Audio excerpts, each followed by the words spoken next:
Siapa nih yang lagi belanja keperluan bayi? Nah, 5 hal berikut ini sebaiknya nggak usah dibeli ya ketika kalian belanja keperluan bayi.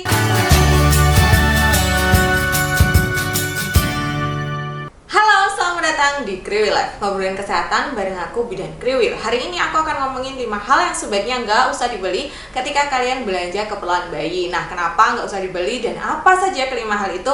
Yuk langsung aja kita bahas satu persatu. Yang pertama adalah Grito. Grito ini adalah sejenis kain. Dia biasanya ada yang pakai velcro, ada yang diikat-ikat, dan dia tuh biasanya dipakai untuk nutupin area dada dan perut gitu.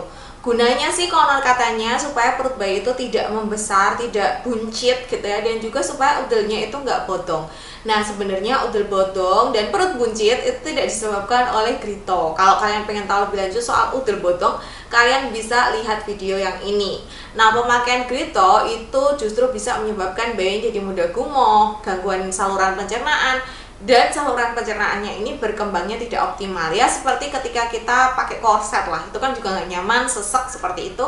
Begitu juga yang dirasakan oleh bayi. Nah, untuk menjaga kehangatan bayi, maka ibu-ibu bisa membeli kaos dalam bayi. Jadi sekarang Grito sudah tidak direkomendasikan. Untuk rekomendasi dari Bidan Kriwil kalian bisa cek di kolom deskripsi ya. Nah, yang kedua itu adalah bedak. Bedak sudah tidak direkomendasikan lagi, baik itu untuk dipakai di area wajah, di area dada maupun di area kemaluan. Kenapa? Karena yang pertama partikelnya itu sangat halus sehingga dia itu bisa terhirup sama bayi, dan kalau terhirup itu bahaya, bisa mengganggu saluran pernafasannya dia. Yang kedua, ada beberapa bayi yang sensitif sehingga kalau misalnya dipakein bedak itu justru nanti bisa menimbulkan masalah pada kulitnya. Dan yang ketiga, kalau misalnya dia dipakaikan di area kemaluan yang pada dasarnya itu lembab, maka bisa jadi malah menjadi tempat tumbuh dan berkembang biaknya jamur. Apalagi kalau misalnya dipakai di area yang ruam, jadi akhirnya lukanya itu malah ketutup sama si bedaknya itu tadi. Maka sekarang yang direkomendasikan adalah penggunaan baby lotion, atau kalau untuk mencegah dan mengatasi ruam popok ya memang krim untuk ruam popok yang khusus gitu. Dan biasanya memang penggunaan krim ruam popok ini justru akan mempercepat penyembuhan ruam popoknya. Sekali lagi untuk rekomendasi silahkan kalian cek di kolom deskripsi ya. Lalu yang ketiga itu adalah baby walker atau gledekan gitu, yang bentuknya seperti ini.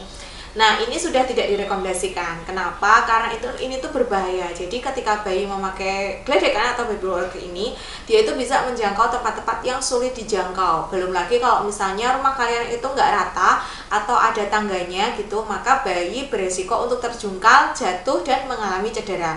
Kemudian bayi itu kan sebenarnya dia harus belajar keseimbangan. Jadi ketika dia belajar berdiri, rambatan, berjalan, itu dia ada proses belajar keseimbangan. Sedangkan ketika memakai baby walker ini kan dia instan ya, dia tuh kayak duduk aja, jinjit dikit, kakinya dipancalke, digerakkan dikit, baby walkernya tuh akan meluncur, sehingga bayi akan kekurangan belajar keseimbangan seperti itu. Dan kadang-kadang kalau tingginya tidak pas, maka bayi itu di baby walker itu kakinya akan jinjit, sehingga akan menyebabkan bayi jadi punya kebiasaan untuk jalan jinjit nantinya.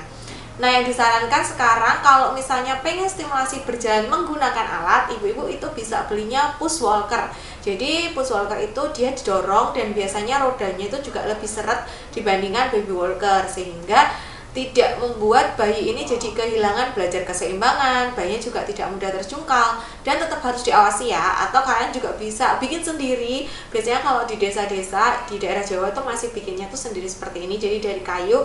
Nah, nanti bayinya bergeraknya di sekitar situ saja gitu. Jadi baby walker atau gledekan tidak direkomendasikan lagi. Nah, yang keempat itu adalah alkohol, betadine untuk menutup area tali pusat. Jadi kalau zaman dahulu tali pusat itu kan ditutup kasa, kemudian dikasih betadine atau alkohol. Nah, sekarang sudah tidak direkomendasikan karena alkohol dan betadine itu justru bisa menyebabkan iritasi. Jadi sekarang tali pusat prinsipnya bersih dan kering, tidak perlu ditutup apa-apa. Bahkan sekarang ada diapers yang bentuknya itu U-shape gitu ya. Jadi bagian depannya itu bentuknya seperti huruf U, itu supaya tidak menutup bekas pemotongan tali pusat. Jadi supaya tali pusatnya itu cepat kering. Dan yang terakhir adalah gendongan yang abal-abal atau sembarangan. Jadi silakan perhatikan benar kualitas dan jenis gendongan ketika ibu-ibu membeli gendongan untuk bayi gitu. Jadi harga itu kadang-kadang tidak selalu menunjukkan kualitasnya bagus ya.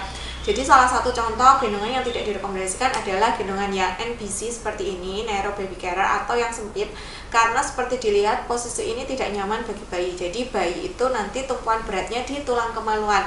Jadi silakan untuk memilih gendongan yang ergonomik yang bisa mendukung posisi M-shape. Jadi silakan riset dulu sebelum beli gendongan.